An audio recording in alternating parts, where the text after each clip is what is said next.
We are seeing this game between Alexander Alekhine versus Aron Nimzowitsch. It was played in San Remo, 1930.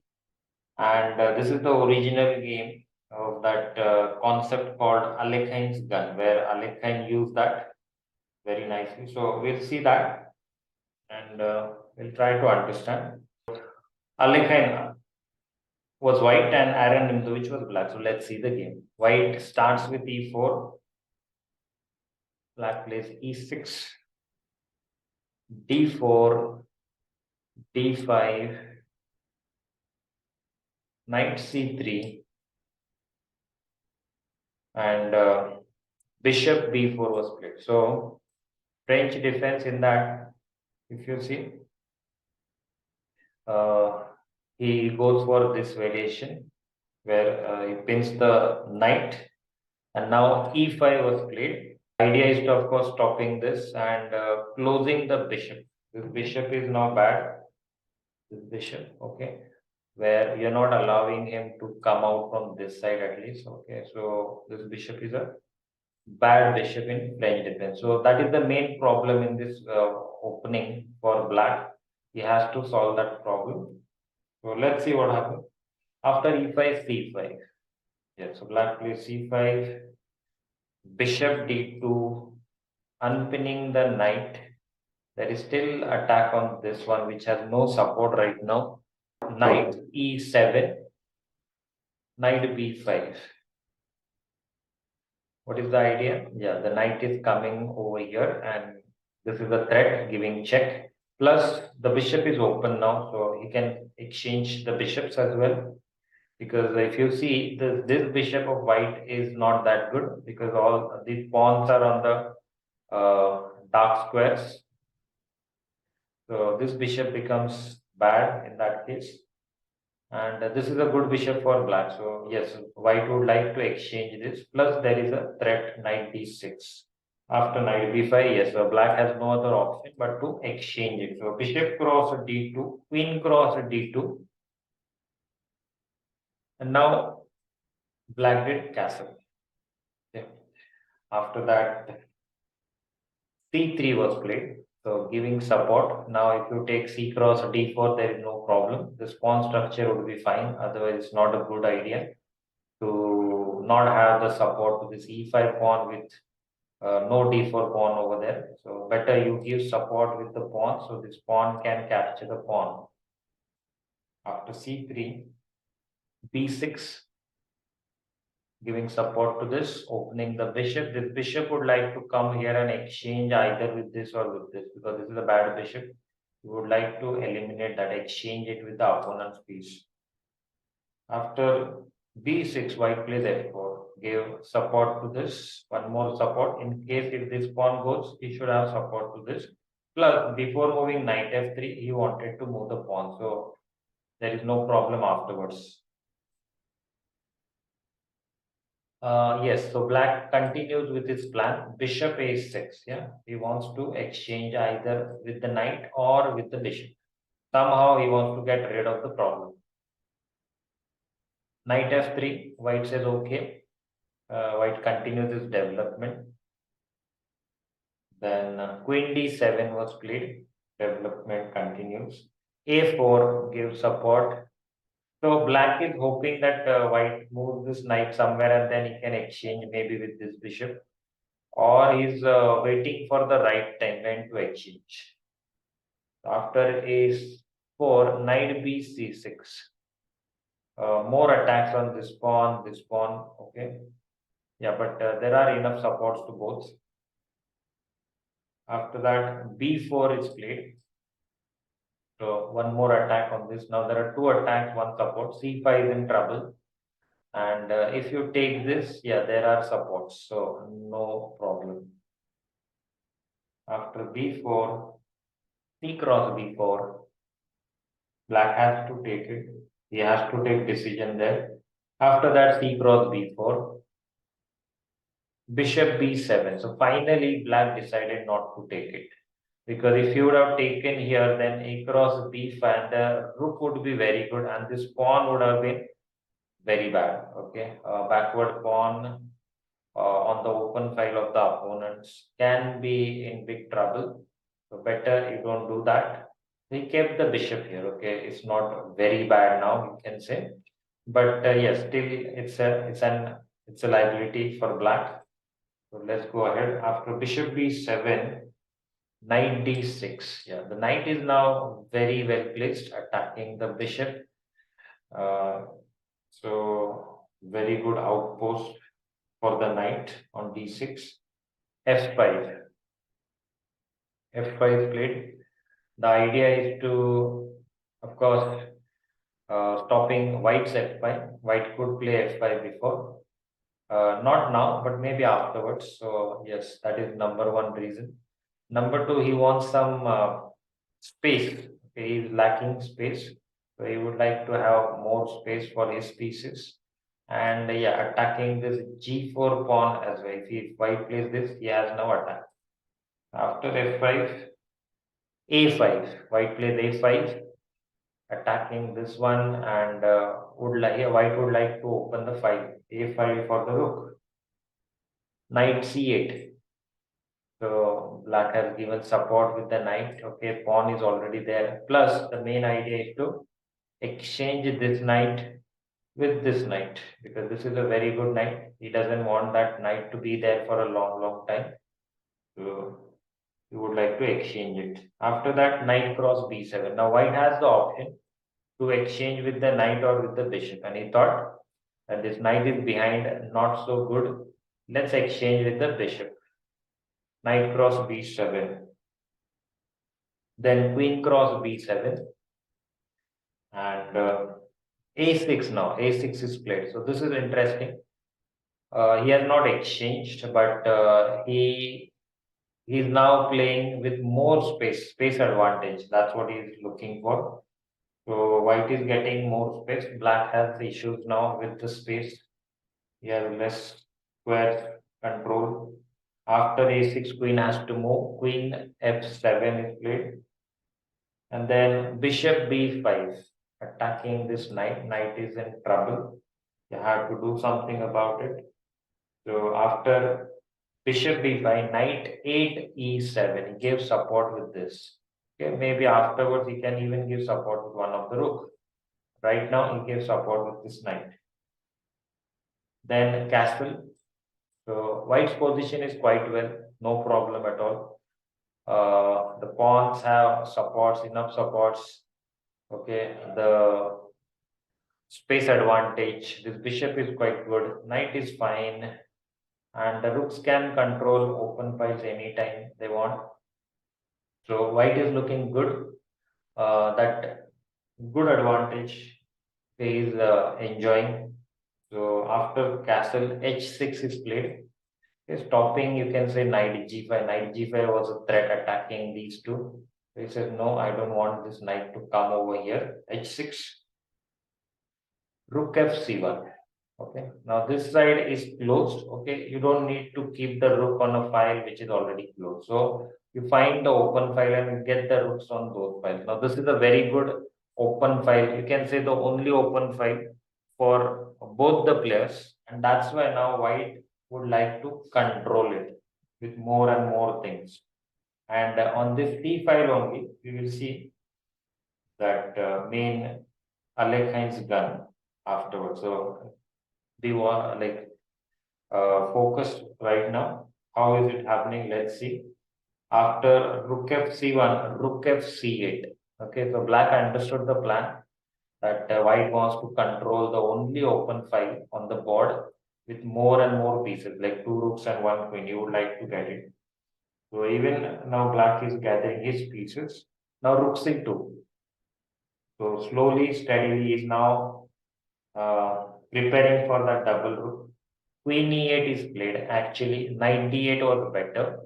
Okay, because after that, see, if the opponent has decided to make double rook, and if you know that he is going to do that, then the best way to, challenge that rook, okay, one of the rook, and don't allow him to make double rook. That's the best way. If you have that choice, you should do it as early as possible. And here, that's why this 98 was the best option, so that you could challenge right now. Because once if this rook comes here, afterwards you can't play 98 because then there will be two attacks on this and only one support. Or yeah, the support is there, but there can be some problems afterwards as this rook can come forward. So what to do? Here, after Queen E8 was played, yeah. Instead of 98, Queen E8 was played, which was a wrong move. Why? Because one more reason is to unnecessary. Why are you pinning your own thing? Now this knight is pinned, not good. Rook A7. Yes, as per the plan, Alekhine is getting his rooks on the open file.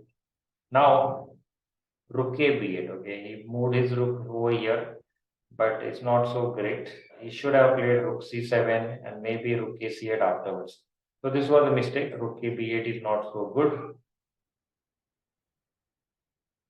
Queen E3. Okay. Rook C7. Okay, finally did this. Rook C7 ideal B C8. Rook C3. Okay. Interesting. Can you play this? The answer is no. And that's why he could play this one because there is no support here. Unnecessary. This queen is here and that's why that's the problem. But anyway, this was also pin.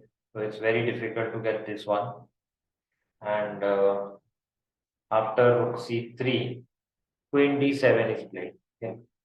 Rook 1, c2.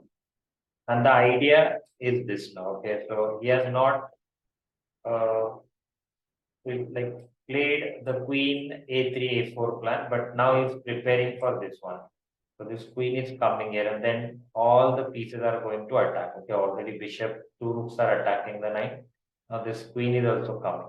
After this, king f8 is played, and yeah, the king is also coming on that side to defend if it's needed. Queen c1, and yes, now we have this Alekhine's gun in place. Okay, so everything is attacking over here, you can say. The bishop is also there. This knight will also join the party afterwards, slowly, steadily. So let's see. Queen c1, rook b c8. Yeah, he had to do that because now if you count the total attacks, 1, 2, 3, 4, and the supports were 1, 2, 3. And if you don't give support, there are chances, yeah, you could lose extra points. So you have to give support. And that's why rook b c8 is important. You have to do it. Now bishop a4. So 1, 2, 3 attacks. Okay, if the knight moves anywhere, black is losing this rook. So the threat is now to give attack with the pawn. That's the plan. And there is a big problem as this rook has less supports. So what to do now? It's very interesting. After bishop over here, a4. Yeah, so black says, okay, I will force you to move, take with the bishop, and I'll not allow this pawn to come ahead. So then this is how only you can save that knight. Otherwise, it's very difficult position. So yes, the white got a pawn free over here because of that threat. He has to take it. He cannot go back. If he goes back, then he is not getting anything. So he captured that pawn. Even if you're getting a pawn, it's fine. Now king e8, yeah. So that's the main idea. Is getting that extra time to get the king here and give it that support, extra support to the rook, so the knight can move afterwards when he moves the pawn. Anyway, after king e8, now bishop a4. Again, the same plan. b5 is a threat. So what to do?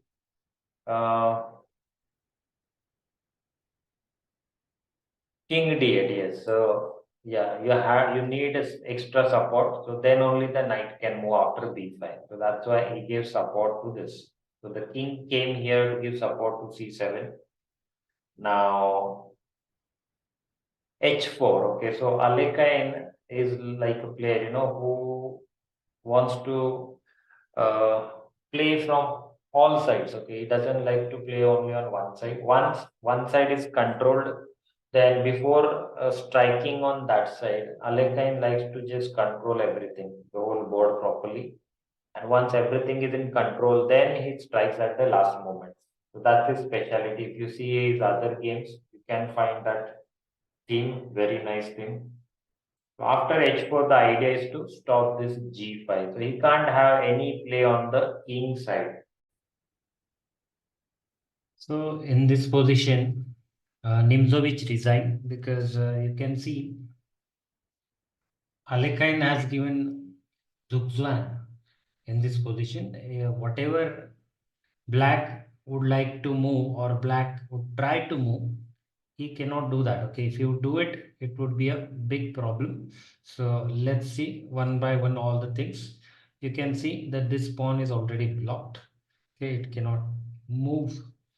Then the next one, you can see if you move the rook, okay, suppose you move on this side, then you can see on this knight there are 1 2 3 4 attacks and only 1 2 3 supports if you move the rook. So you're losing that piece, so you can't move that. Next, the same thing with the rook, there is attack here plus you're losing that.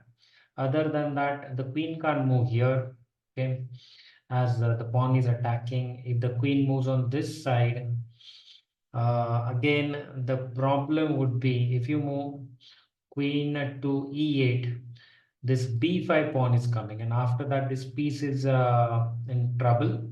You can't save it. If you move the rook, suppose on this side, simply white has so many good moves here, like queen a3 is one of them. You can even capture this.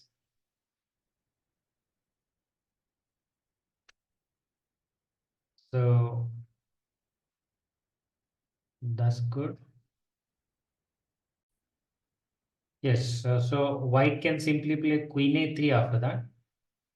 And then if black plays, suppose queen d7, because he has no other move, then you can simply take it, b cross c6. And then black has no good move because he cannot take a piece of white. He has to move something like queen c8, and then he has already lost a piece, so no use.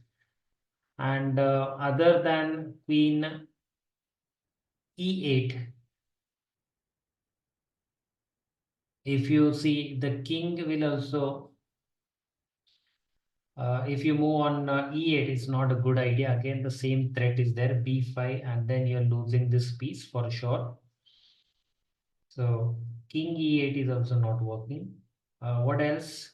If you move this knight you can move somewhere here, here, but again you're losing this knight. Then you can't do that as there are more attacks than the supports. Then if you move a pawn, okay, this one or this one, if you move this g6, we will see again queen a3. Idea is simple. If suppose now opponent plays again rook b8, you have this b5 comes. Okay, so anyway, b5 is coming for sure. You can't stop it. And here, if opponent plays king e8, you can simply instead of this b cross c6, there is another good move here now. Yeah, b cross c6 is also there, but other than that, now you can even play queen d6. So more pressure, and if the queen captures this, then you can just capture and give a fork with the pawn. So it's not possible, and that's why it's not a good idea to move that g6 as well. Okay, if you play h5, the same thing will happen, queen a 3 and then b5, and then you can't stop it. So that's how white is winning for sure. And Nimzowitsch resigned over here. Okay, so very good game, very good Zugzwang by Alekhine. And if you see, so many pieces are there on the board, and still the position is like this. There is a Zugzwang on the board. It's not in so many games you can see this kind of Zugzwang when there are more pieces on the board. It's a very good Zugzwang and very good game.